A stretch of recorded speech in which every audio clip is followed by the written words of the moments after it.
Good morning, class. Today we will start chapter 10 and start with section 10.1, Fundamentals of Hypothesis Testing. Now recall from a science class that a hypothesis is a theory or premise. Often it is a claim that someone is making that must be investigated. In statistics, a hypothesis involves a claim about the numerical value of a population parameter. So remember, these can be parameters such as the mean, mu, the standard deviation, sigma, the proportion, p, and there are others that we will not discuss in this class.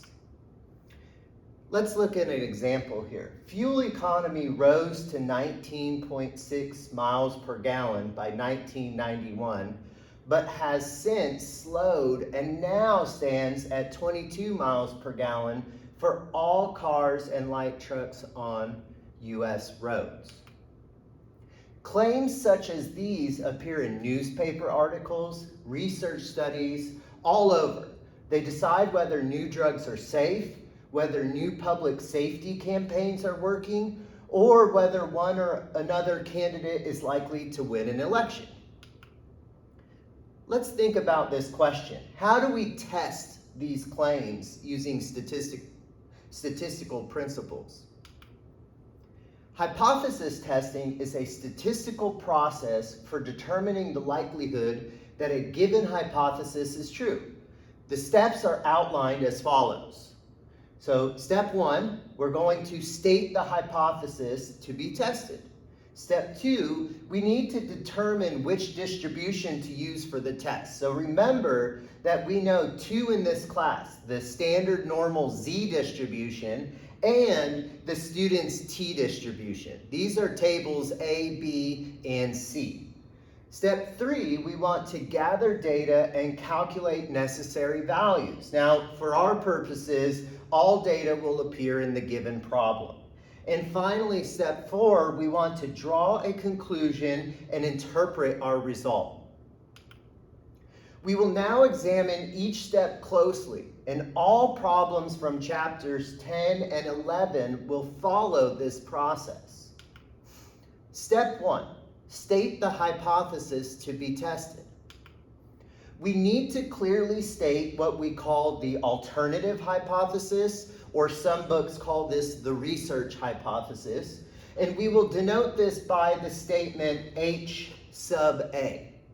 And we need to clearly state what we call the null hypothesis, and we will denote this by H sub 0. And this is typically in science classes and mathematical classes called H naught. The sub 0 is read naught.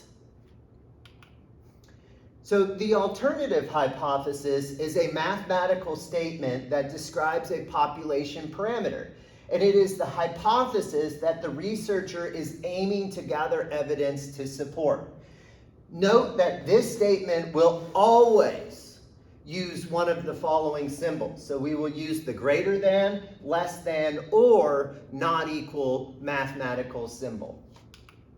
The null hypothesis, on the other hand, is the statement that expresses the value currently believed to be true.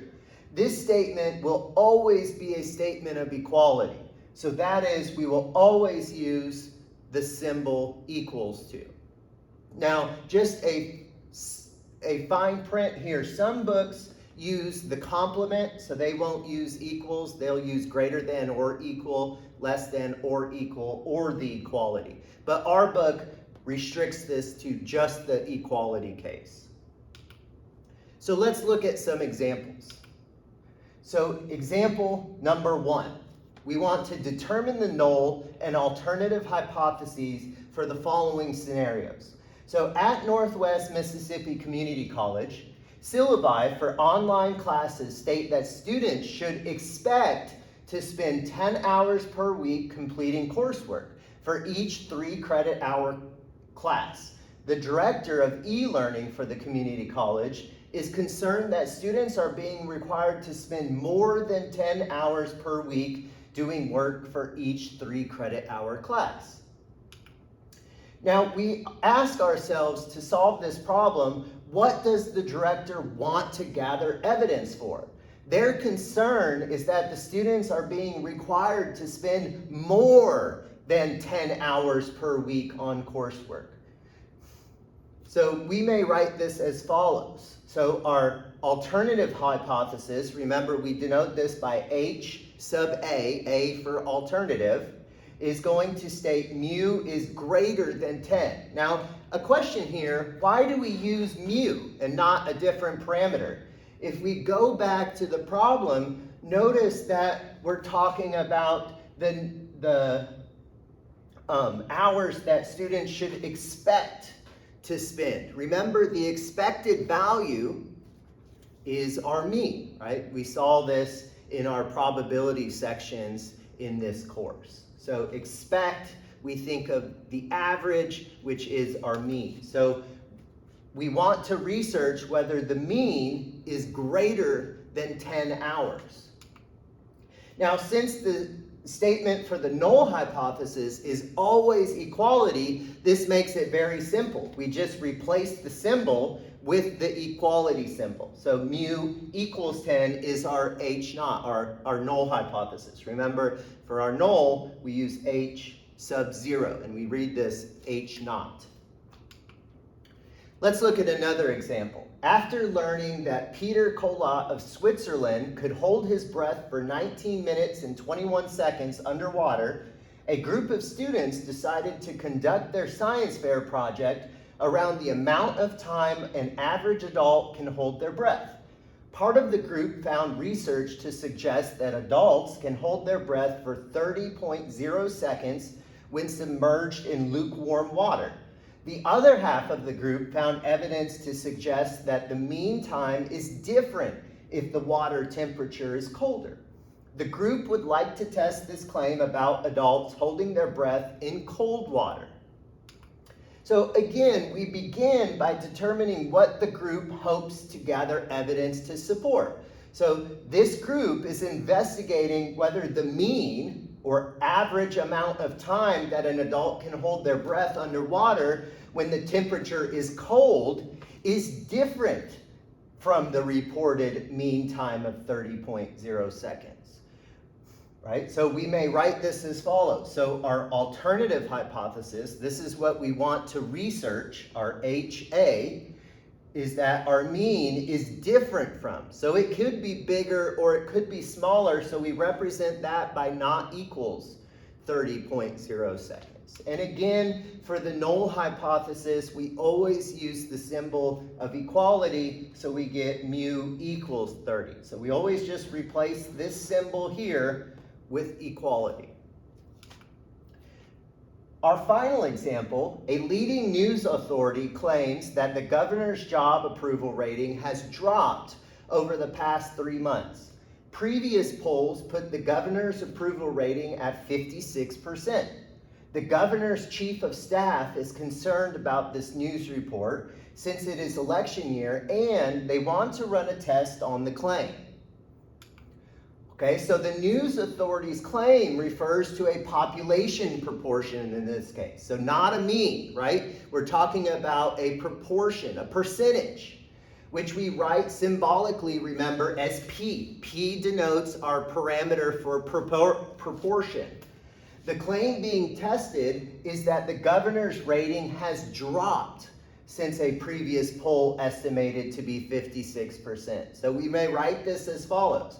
Our alternative hypothesis is that our proportion, P, has dropped, so it's less than 0.56. And remember, whenever we use percentages in our mathematical statements, we convert them to decimal numbers. And again, for our null hypothesis, we simply just replace this symbol with the equality symbol. So our H naught is P equals 0.56. Now, our step 2, we need to determine which distribution to use for our test.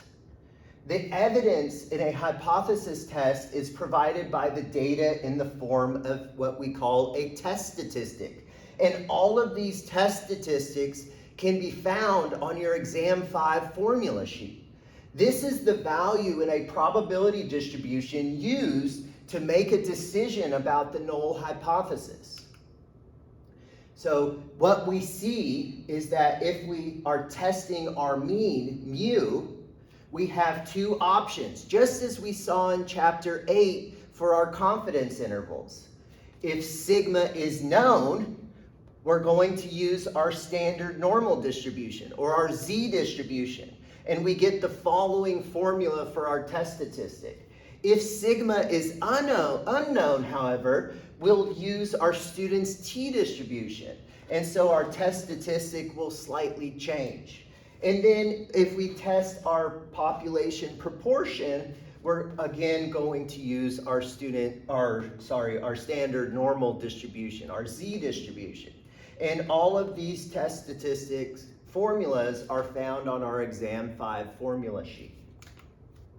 So once you have determined the test statistic to use, we must then decide upon what we call a level of significance for the test. This is the probability of making the error of rejecting a true null hypothesis in a hypothesis test. We denote this value by alpha, and now this should look familiar from chapters 8 and 9. Remember that alpha is the complement of our confidence. Alpha is 1 minus our confidence. We will see how to use this value in the next two sections. Our step 3, we want to gather data and calculate necessary values. Now, again, because of time restrictions and for the purposes of our class, the textbook examples and exercises give the data to you in the form of either raw data or sample statistics. Okay, so just a note, if raw data is given, techniques from chapter 3 can be used to calculate the needed sample statistics, right? Such as our X bar and our S, our sample mean and our sample standard deviation.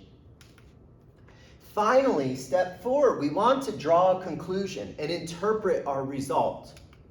Throughout a hypothesis test, the null hypothesis is assumed to be true. A hypothesis test examines whether or not the data collected are consistent with this belief that the null hypothesis is true. If the data disagree what we think of as sufficiently with the null hypothesis, then the null hypothesis is rejected in favor of the alternative hypothesis.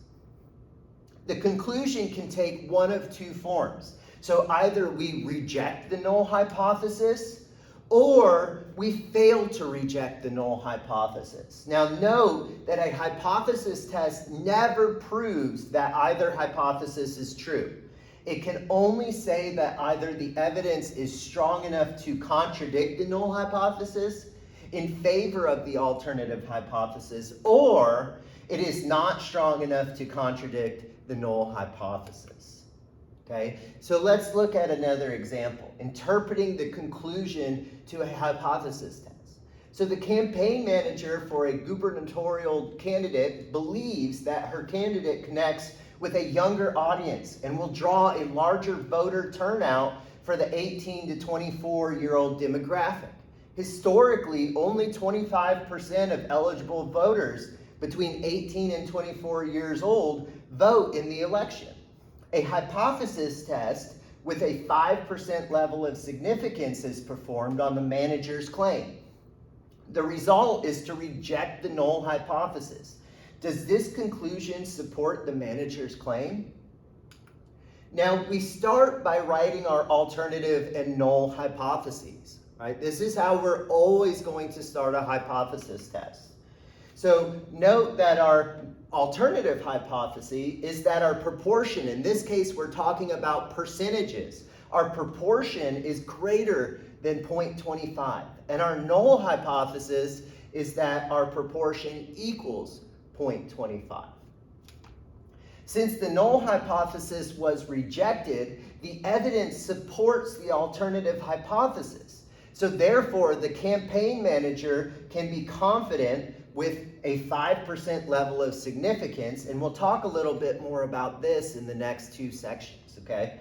that more than 25% of eligible voters between 18 and 24 years old will vote in this election.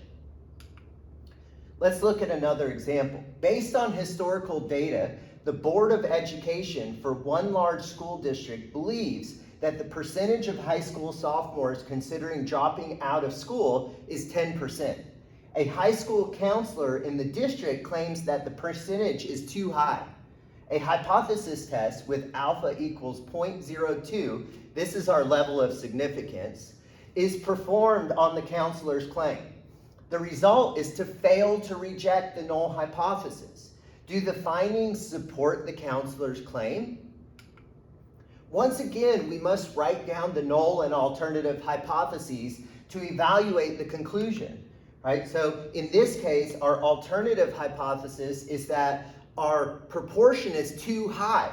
So we want to claim that P is less than 10%, right? Our proportion is actually smaller. We're saying it's too high. Our null hypothesis, again, we simply just replace this symbol with equality. So P equals 10%. Now, since the test resulted in a failure to reject the null hypothesis, the evidence is not strong enough at this level of significance to support the counselor's claim that the presumed rate is too high. So just a recap, if we reject the null hypothesis, then we're in favor of our alternative hypothesis. So we're going to want to kind of accept our researcher's claim. If we fail to reject the null hypothesis, then there's not enough evidence to accept the researcher's claim. So essentially, we accept the null hypothesis, the known truth. The last topic in this section consists of two types of errors in hypothesis testing. There are two types of errors possible. One, rejecting a true null hypothesis. This is what we call a type 1 error. And this can be thought of as achieving a false positive. And two, failing to reject a false null hypothesis. So this is what we call a type 2 error. This can be thought of as achieving a false negative. The decision criteria used in a hypothesis test are usually based on the idea of minimizing the chance of committing a type 1 error. The probability of committing a type 1 error, that is the probability of rejecting a true null hypothesis, is called the level of significance. And this is what we denote by alpha. The probability of making a type 2 error, that is the probability of failing to reject a false null hypothesis, is represented by the lowercase Greek letter beta. Note that alpha and beta have an inverse relationship. We will use the following visual to help us remember our type 1 versus type 2 errors. So our decision, remember that we only have two decisions for a hypothesis test. We can reject H0 or we can fail to reject H0. Now, we also have two realities. The reality is that H0 is true or H0 is false. If we reject H0, but H0 is true, we've committed a type 1 error. If we reject H0 and H0 is actually false, we've done a good job. We've made the correct decision. Now, if we fail to reject H0 and H0 is true, again, we've done a good job. We've made the correct decision here. But if we fail to reject H0 and in reality H0 is actually false, we've made what we call a type 2 error. Let's look at an example. A television executive believes that 99% of households in the US have at least one television. An intern at the executive's company is given the task of using a hypothesis test to determine whether the percentage is actually less than 99%. The hypothesis test is completed and, based on the sample collected, the intern decides to fail to reject the null hypothesis. If in reality 96.7% of households own a television set, was an error made? If so, what type? So again, we will begin this problem by stating our hypotheses. This is how we always want to begin these types of problems. So notice that our alternative hypothesis is that the proportion is less than 99%. And our null hypothesis is that it equals 99%. We now use this to create our table to compare the result of the hypothesis with the reality. So notice that, again, we mimic our table. So we have two options. We reject H naught or fail to reject H naught. And we have two realities. H naught is true and H naught is false. If we're in this slot that we reject but H naught is true, we've made a type 1 error. If we're here, we have a correct decision. If we're here, we have a correct decision. However, if we're here, we have a type 2 error. Now notice that in the problem, we've decided to fail to reject. So we're here. So we're either here or here, because we know that we failed to reject H naught. But now they tell us that in reality, 96.7% of households own a television set. So does that satisfy this statement? Is the proportion 99%? No, it's not. So we see that H naught is actually false. So we're here and we're here, so we've actually committed a type 2 error in this problem. Okay, so again, as always, if you have any questions, please post in our Canvas discussion board or email me at my jprince-lubawy@una.edu email.